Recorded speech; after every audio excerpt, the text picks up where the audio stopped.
শিক্ষার্থী বন্ধুরা, এবারের পর্বে আমরা কন্টেন্টের মধ্যে কিওয়ার্ড নিয়ে কাজ করব। কিওয়ার্ড হচ্ছে যে আমাদের এই পুরো কন্টেন্টের মধ্যে কোথায় কোথায় কিওয়ার্ড আছে সেটা আমাদেরকে খুঁজে বের করতে হবে। আমরা এখানে দেখতে পাচ্ছি যে West Indies Bangladesh versus West Indies, এই যে বাংলাদেশ ভার্সেস ওয়েস্ট ইন্ডিজ যে কথাটা রয়েছে এটা আমাদের একটা কিওয়ার্ড। তারপরে যে এখানেও একই অবস্থা রয়েছে যে বাংলাদেশ ভার্সেস ওয়েস্ট ইন্ডিজ 2012,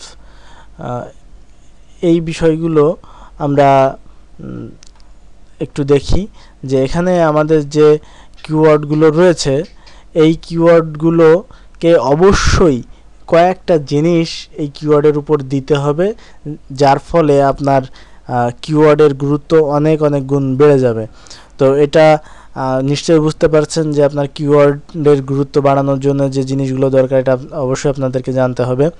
তো আমি আপনাদেরকে যে বিষয়গুলো বলি মনে রাখেন যে একটা কিওয়ার্ডের উপরে আপনি বোল্ড করতে পারেন, ইটালিক করতে পারেন, আন্ডারলাইন করতে পারেন, এছাড়া আপনি এটাকে লিঙ্ক করতে পারেন এবং এর ফন্ট সাইজ বাড়িয়ে দিতে পারেন, এটাকে হেডার H1 এবং H2 এই ট্যাগগুলোর মধ্যে ফেলতে পারেন, যেটা আমি কিছু কিছু আপনাদেরকে আগের পর্বে দেখিয়েছি, মানে বেশ কিছু আগের পর্বেই আপনাদেরকে দেখিয়েছি। যেমন এই যে এখানে আমি H1 একটি ট্যাগ ইউজ করেছি পুরো হেডিংয়ে।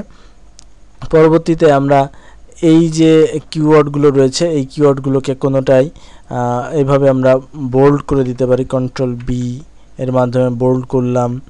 তারপরে কোনোটাকে আমরা এইভাবে Ctrl+B Ctrl+I এইভাবে আমরা ইটালিক করে দিলাম। আবার কোনোটাকে আন্ডারলাইন করতে পারি।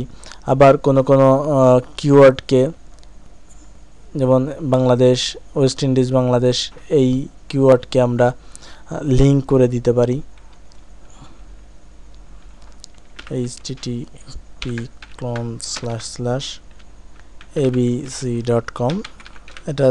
এটা যে কোনো একটা ওয়েবসাইটের সাথে আমরা লিঙ্ক আপ করিয়ে দিতে পারি।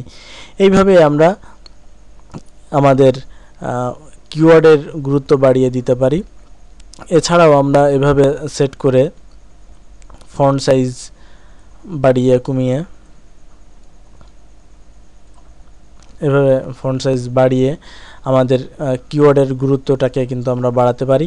তবে একটা বিষয় আপনারা খেয়াল রাখবেন, যখন আপনারা কর্পোরেট কোনো সাইট তৈরি করতে যাবেন সেক্ষেত্রে কিন্তু অবশ্যই আপনার ফন্ট সাইজের উপরে নির্ভর করে যেন ডিজাইনটা সুন্দর হয় সেইভাবে কিন্তু আপনারা এই কিওয়ার্ডের সাইজটা দেওয়ার চেষ্টা করবেন। আশা করি বুঝতে পেরেছেন কিওয়ার্ডে কিভাবে কি জিনিসগুলো দিতে হয়। Thank you everybody.